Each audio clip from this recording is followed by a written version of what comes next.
Bonjour chers camarades boursicoteurs, j'espère que vous allez bien. Vous l'avez probablement remarqué, les dernières séances boursières se sont inscrites au rouge sur la bourse américaine, mais aussi la bourse mondiale de façon plus générale. Alors dans cette vidéo, je vais tenter de vous expliquer les raisons qui poussent les marchés boursiers à la baisse et je vais aussi vous donner mon opinion à savoir si c'est un mouvement de fond ou un mouvement de surface auquel nous faisons face maintenant sur les marchés boursiers. Mais tout juste avant de commencer, je vous rappelle pour tous ceux qui n'êtes pas abonnés de simplement cliquer sur le bouton s'abonner pour soutenir ma chaîne YouTube. Et tous ceux qui voudraient participer au direct qui ont lieu à tous les jeudis, vous pouvez rejoindre la chaîne et ainsi pouvoir discuter en direct avec moi. Donc, commençons tout de suite avec notre analyse. Vous l'avez certainement remarqué, les marchés boursiers ont inscrit à l'encre rouge les dernières séances boursières. Écoutez, ce n'est pas un mouvement qui est alarmant pour l'instant. Le S&P 500 qui est en baisse d'environ 3% depuis son plus récent sommet historique. Par contre, si on élargit notre horizon d'analyse, eh bien, vous remarquerez qu'en fonction de dates clés, premièrement, l'élection de Donald Trump le 5 novembre dernier, les marchés boursiers sont en hausse de 3%. Donc, le mouvement post-électoral de Donald Trump qu'on a connu sur les marchés boursiers n'est pas tout à fait évaporé. Il faut dire qu'à son sommet, il était de 6,25%, donc il a été quand même diminué de moitié.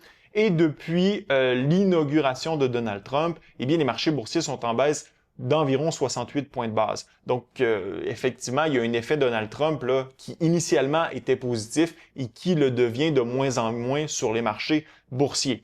Alors, ce n'est pas tout. Il semble avoir une certaine incertitude sur les marchés qui se transcrit aussi du côté de Bitcoin. Depuis son sommet historique à 106 000 $ américains il y a quelques semaines, Bitcoin a maintenant perdu près de 21%. Donc, on est en territoire de bear market du côté de Bitcoin. Ça nous expose aussi toute la volatilité qu'on a sur les marchés. Et tout ça, on peut le voir aussi du côté de l'indice du VIX, qui est justement l'indice de volatilité des marchés boursiers. Le VIX qui est en hausse d'environ 30% depuis le 14 février dernier.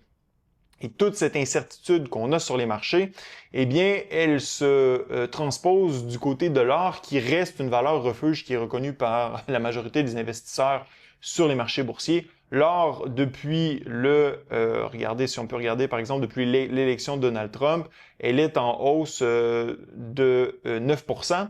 Et si vous regardez depuis essentiellement le mois de décembre, le 15 novembre, tout juste après l'élection, eh bien l'or est en hausse de 13%. Donc, les investisseurs tentent de se réfugier du côté de l'or, il n'y a pas de doute à cet égard.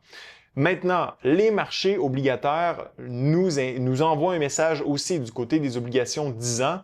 Le 10 ans est passé de 4,8% à 4,2%, mais les obligations 30 ans, eux, ont fait un mouvement beaucoup plus important, passant de 5% à 4,5%, donc une baisse de 50 points de base. Et à mon sens, ce mouvement à la baisse sur les obligations plus long terme, donc vers l'arrière de la courbe, nous indique que les perspectives de croissance de l'économie américaine sont en train de diminuer. Les marchés s'inquiètent de voir la croissance américaine, la croissance de l'économie américaine ralentir. C'est la raison pour laquelle les obligations sont en train de baisser et que l'inflation, qui a longtemps été une préoccupation pour les marchés obligataires, semble être mise de côté quelque peu et c'est maintenant la croissance qui, à mon sens, devient l'élément qui est le point focal des marchés obligataires. Et ce n'est pas étranger, justement, à toute l'incertitude liée aux tarifs, aux politiques tarifaires de Donald Trump. Présentement, nous avons des tarifs de 10% sur toutes les importations aux États-Unis des produits chinois. Il y a toujours la menace des tarifs de 25% sur les importations canadiennes et mexicaines aux États-Unis qui se maintient. D'ailleurs, la date limite est la semaine prochaine. Donc, on pourrait voir ces tarifs être réimposés de nouveau. Et tout ça, et entre finalement deux menaces d'annexion du Canada, Donald Trump a aujourd'hui annoncé que des tarifs seront probablement ou fort probablement, c'est-à-dire imposés du côté de l'Union européenne, des tarifs à la hauteur de 25%. sans nécessairement donner de date. Et donc, tout ça ajoute à l'incertitude ambiante du côté des marchés boursiers. Bien sûr, comme je le mentionnais en début de vidéo, ça profite à l'or qui permet aux investisseurs de se réfugier de cette volatilité renouvelée du côté des marchés boursiers. L'inflation, comme je le mentionnais, a longtemps été une préoccupation. Donc, on a vu une réaccélération de l'inflation. Il n'est pas dit que si effectivement des tarifs de 25% venaient à être appliqués au Canada, au Mexique et à l'Union européenne, que l'inflation ne pourrait pas rebondir davantage aux États-Unis.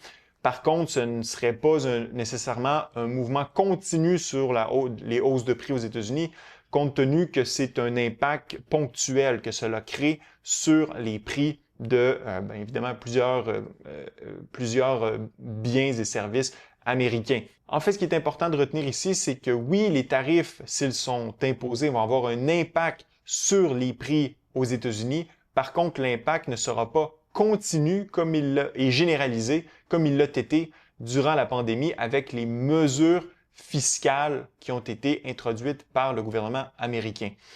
Maintenant, si on continue, on se rend compte que cette incertitude, elle se retrouve du côté des consommateurs aussi. Donc, on voit les attentes des consommateurs américains qui ont commencé à chuter.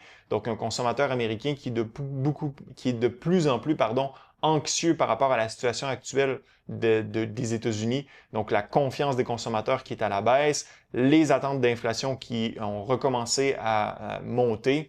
Et donc, compte tenu que la consommation est un élément important de l'économie américaine, ce n'est pas nécessairement positif pour le futur de l'économie américaine, toute cette incertitude liée aux politiques tarifaires. D'ailleurs, ça a commencé aussi à se transposer dans certains indicateurs prospectifs de l'économie, dont le PMI, qui est sorti au mois de février en dessous des attentes. Donc, ça a causé d'ailleurs une baisse importante sur les marchés boursiers la semaine dernière. Et ce que nous dit le rapport du S&P Global, c'est que les faibles ventes et la réduction du niveau d'activité des entreprises est causée par l'incertitude et l'instabilité entourant les nouvelles politiques gouvernementales américaines, ce qui inclut notamment les coupes du côté du gouvernement fédéral, donc avec le département DOGE, là, et toutes les politiques tarifaires. Donc, tout ça crée une espèce de confusion assez importante du côté des marchés boursiers, du côté des agents économiques, ce qui crée de la volatilité, ce qui crée le mouvement à la baisse qu'on connaît actuellement sur les marchés boursiers et qui pourrait se poursuivre. On le voit ici, là, justement, l'activité du PMI. Donc, on voit que le non-manufacturing, donc les services, qui est en train de diminuer, alors que du côté du manufacturing, ça va plutôt bien. Mais faut dire que il y a rien de majeur, rien d'hyper inquiétant présentement, mais quand même là, les politiques tarifaires, l'incertitude, la confusion liée à tout ça, l'imprévisibilité commencent à se répercuter du côté des marchés boursiers, mais aussi du côté de l'économie.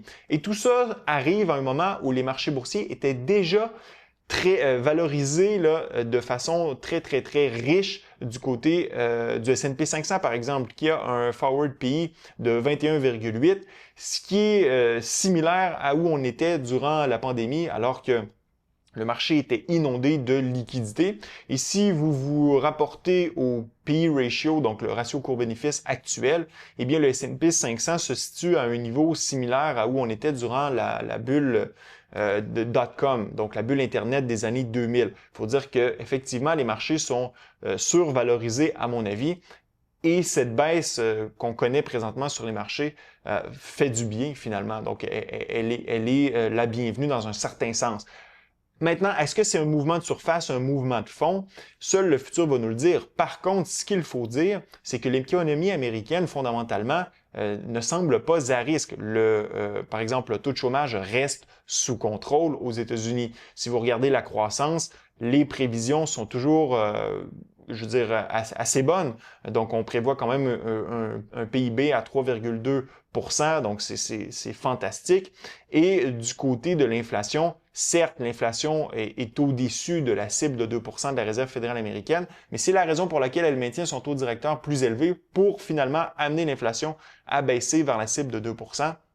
Donc, fondamentalement, l'économie américaine se porte bien, mais si les tarifs venaient à être imposés, eh bien là, vous pourriez voir ce mouvement de surface s'approfondir pour venir affecter beaucoup plus les marchés et l'économie américaine. Et donc, ce n'est pas dit que ce mouvement-là, lorsque des annonces tarifaires deviendront officielles, ne pourrait pas se perdurer dans la mesure où les marchés financiers vont commencer à escompter les conséquences de ces tarifs sur l'économie américaine.